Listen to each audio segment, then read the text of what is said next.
Et au volet formation-emploi, dans ces établissements, pas de rentrée. Des stagiaires, il y en a toute l'année. Les centres de formation professionnelle des adultes accueillent plus de 1200 stagiaires à n'importe quel moment de l'année.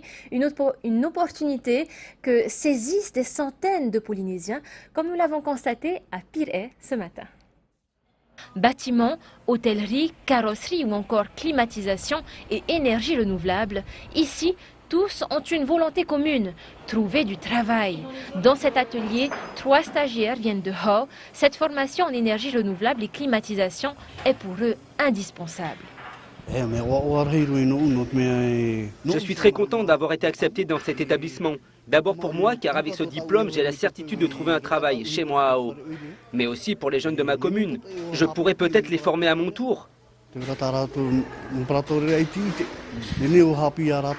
Dans 2 mois, tous continueront d'apprendre, mais cette fois en entreprise. L'alternance, c'est la nouveauté cette année à Pirée. En fait, c'est pour avoir plus d'expérience au niveau de ton métier que tu veux faire.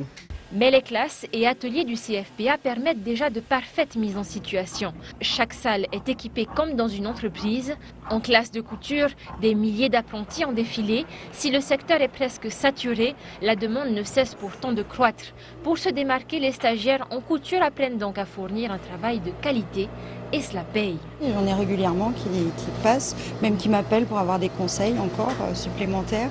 J'en ai qui participent à Made in Fenua, il y en a qui participent à plein de salons en fait, pour montrer leurs produits et puis les vendre surtout. Depuis sa création il y a 40 ans, le CFPA a permis à 50% de ses stagiaires d'être réintégrés dans le circuit de l'emploi. Voilà, et pour en parler ce soir, nous recevons Michel Blanchemange, directeur du CFPA en Polynésie. Yorana. Sur plus de 3400 candidats en 2016, 800 stagiaires ont été retenus. Quels sont les profils de ces personnes qui souhaitent intégrer le CFPA? Donc le profil de ces gens qui viennent intégrer le CFPA, ce sont des adultes d'une part, et ce sont des gens qui sont soit en remobilisation, soit en recherche d'emploi, ou des gens qui ont par le passé échoué lors de leur parcours d'éducation à l'éducation nationale.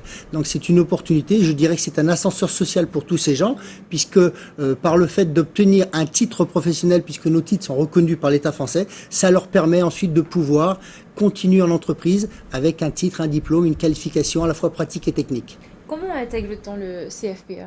Donc le CFPA, eh bien, il suffit de s'inscrire. Ensuite, il y a une procédure d'évaluation avec les psychologues du travail, puis une procédure d'entretien.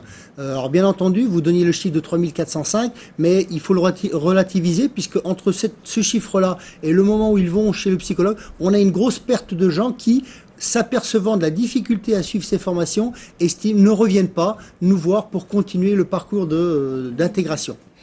On l'a vu dans ce reportage, les formations en alternance s'installent doucement dans vos établissements. Pourquoi seulement maintenant? Eh bien parce que le CFPA a 40 ans et qu'il évolue, et donc ça fait partie donc de l'évolution du CFPA.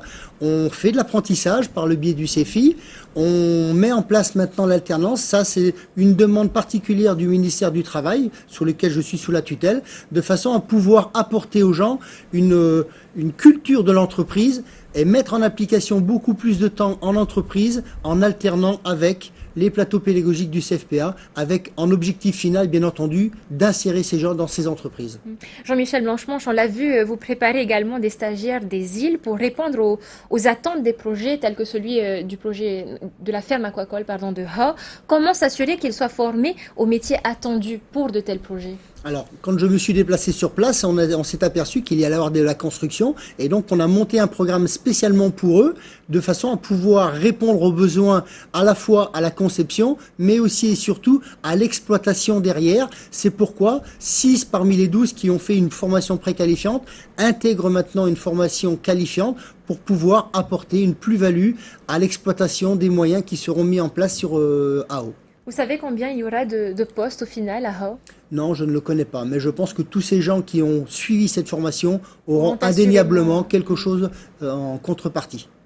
Comment vous assurez-vous que votre carte de formation réponde aux attentes du marché de l'emploi local? Alors nous travaillons en tuilage avec beaucoup d'organismes, beaucoup d'associations, avec en même temps les organismes d'intérim, de façon à pouvoir faire revenir les besoins. On a des contacts avec les entreprises et cela permet de pouvoir évoluer dans le temps pour pouvoir faire monter les formations. C'est pourquoi maintenant nous dispensons de la formation de niveau 5, BEP, 4 et 3, puisqu'on termine cette semaine la première formation manager d'univers marchand, où justement il y a un besoin de pouvoir qualifier les gens à des niveaux différents pour ne pas éventuellement noyer le marché avec nos niveaux 5 en contrepartie. Jean-Michel, une fois sortis de vos établissements, ces jeunes diplômés sont assurés de trouver du travail? Alors tous non, parce qu'après il y a toujours cette difficulté de déplacement, cette difficulté de pouvoir rechercher un emploi. Néanmoins, on fait un gros effort avec tous les partenaires que l'on rencontre pour pouvoir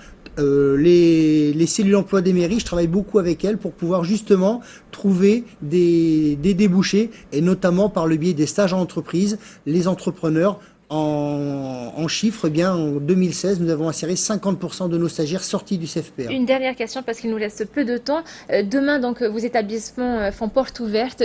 Qu'allez-vous proposer rapidement au grand public? Donc au grand public comme aux chefs d'entreprise, ces journées portes ouvertes vont leur permettre de voir l'arrière de la vitrine, je dirais, c'est-à-dire venir sur les plateaux pédagogiques pour pouvoir mesurer les moyens mis en œuvre pour pouvoir former tous nos stagiaires afin que eux puissent s'apercevoir de la qualité du travail des formateurs qui est dispensé. Merci beaucoup d'avoir accepté notre invitation ce soir, Jean-Michel Blanchemont. Je rappelle que vous êtes le directeur du CFPA en Polynésie. Merci beaucoup.